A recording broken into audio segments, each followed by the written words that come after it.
welcome back again, guys.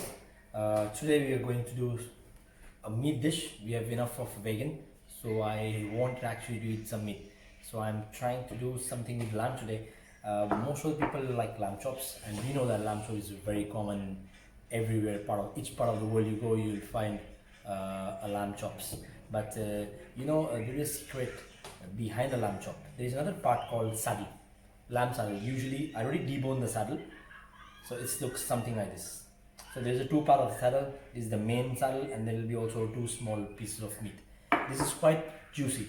It's more juicy, I feel, than the lamb chops. The beauty of this meat, this part of the meat, is that there is no fat at all. Lamb chops full of fat, so I want to avoid the fat, but I still want to eat a good clean meat. So go with the saddle and try it out. So we're gonna do a marination of 4 things: garlic, cumin powder, paprika, and mustard. In this case, I'm using 2 mustard. Dijon mustard is very good. Of course, it's French mustard, but I'm using whole grain mustard, so I don't have today. But still, I'm going to use some yellow mustard as well. So we can combine it to make it strong enough and coat the marination. Keep the marination please for 6 hours minimum for lamb.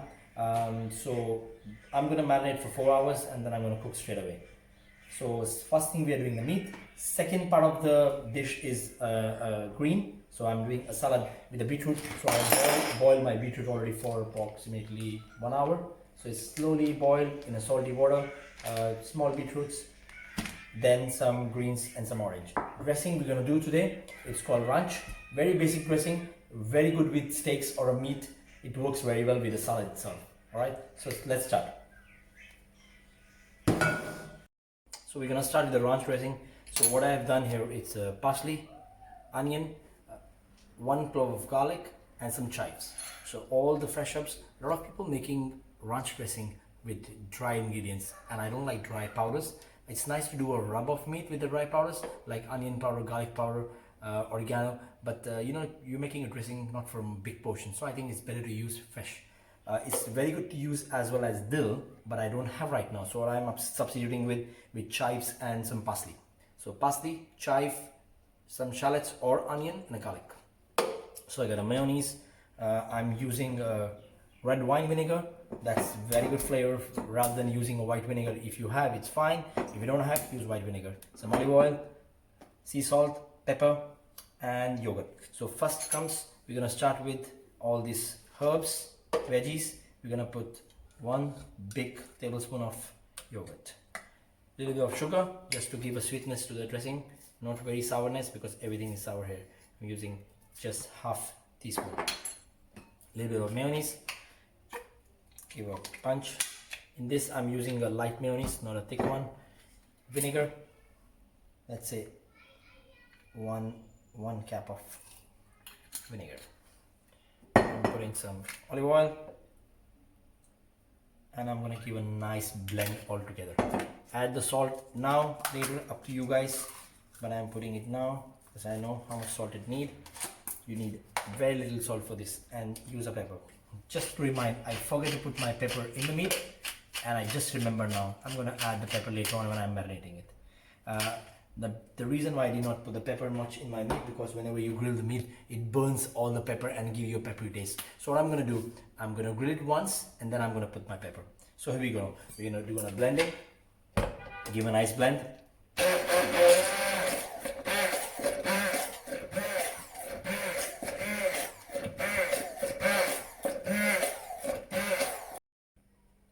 There we go, the marination of saddle. I'm using Australian lamb. I'm using smoked paprika. You can use a normal paprika if you have at home. Some cumin powder. So basically, let's say 1 teaspoon of cumin powder, half teaspoon of paprika. Here we go. I'm putting in the corners. So whenever you marinate the meat, let the dry herbs, the dry things go the first. Do not use oil directly. I mean, it's fine to use oil, but usually it's the best way you use the rub. So this is a dry rub, and then we're using some rosemary. I had fresh rosemary, so what I did, it was too much, and I dried it up in the sun a little bit. So I made my own fresh rosemary, keep it in the outside, same like a dry herbs. It works very well. Now the 4th thing, we're gonna use seasoning mustard, again 1 teaspoon. Then I'm gonna use a little bit of English mustard, just 1 minute, that's it, that's fine. Just to give a hint of garlic, I'm gonna use 2 cloves of garlic. In this case, what I'm doing it, I'm just slicing it.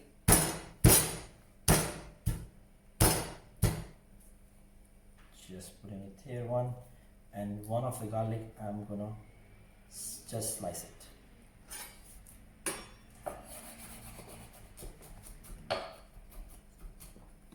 Here we go.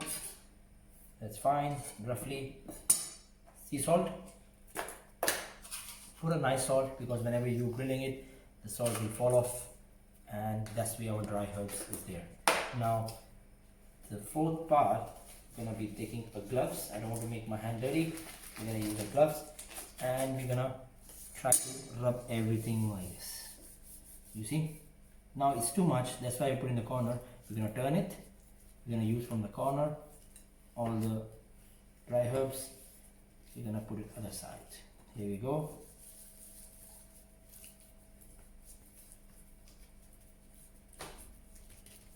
Then at last, you just need to put a little bit of oil. Just 1 teaspoon of oil. That's it. Again, give a rub. Both sides. Our marination is ready. I'm keeping for 4 hours.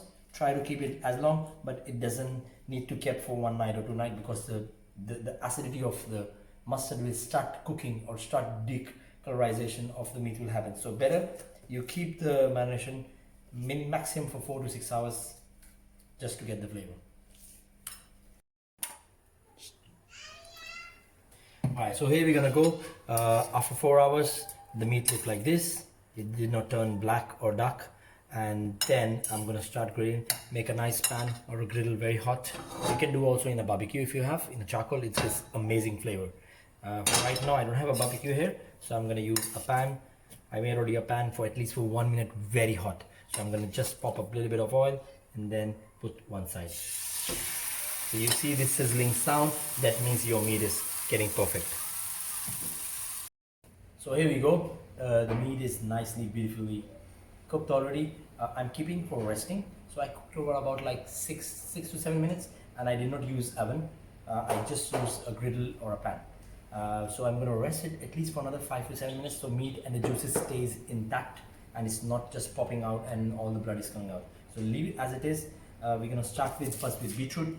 The beetroot is already boiled. You can even roast the beetroot if you want, but I have boiled the beetroot.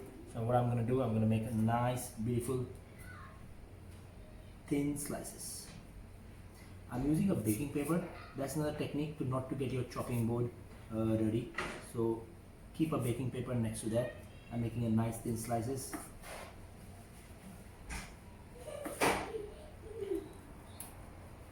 Beetroot has a very strong color, and once you make your chopping board dirty, then you cannot cut anything on that. So I always try to keep a baking paper on that. So there we go. So we get some slices already. Nicely thin slice. Keep it in the corner. Here we go. Our dressing is ready. So this is the consistency what we want in the dressing. Yeah, you see a green color coming out from parsley and chives. Now we're gonna start plating our dish.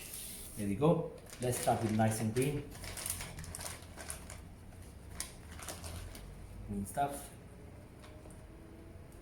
So you can do it anyway, just I'm trying to make it beautiful. Start with this. Use less.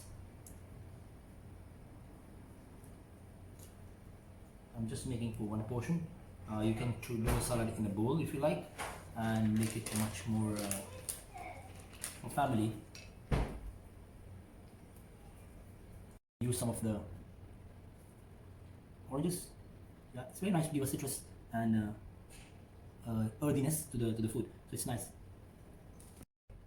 Okay, here we go. So we're gonna use some of the mushrooms. You can even pick it up from there. Just poke it into the salad. Again, this is for one portion, so I'm taking much time, but you can put in a bowl and do for a family or for sharing style, you know. So it's just to make it look a little bit pretty. I'm using some tomatoes,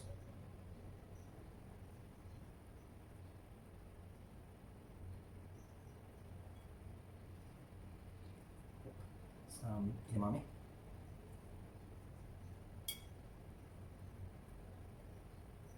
then some of the cucumbers,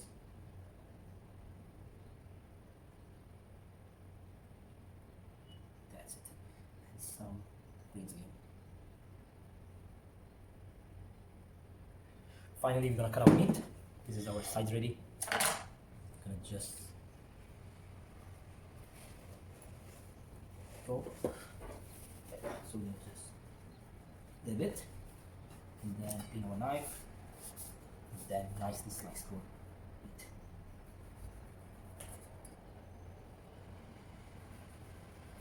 See the beauty of the pink meat? See, that's the meat what we are looking for. That's because I rested the meat very nicely. If you don't rest the meat, you're not gonna get the red color. You're gonna just get a, yep. There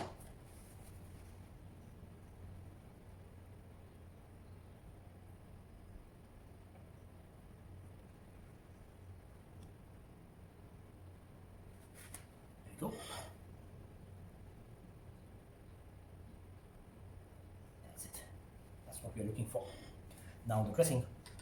Again, I don't want to just make it a mess. I'll just put a little bit of salad here, and then just one drizzle. There we go. So that's our lamb. We're gonna drizzle some paprika on the top, just to give a nice smoky flavor. That's it. Clean a little bit of the side.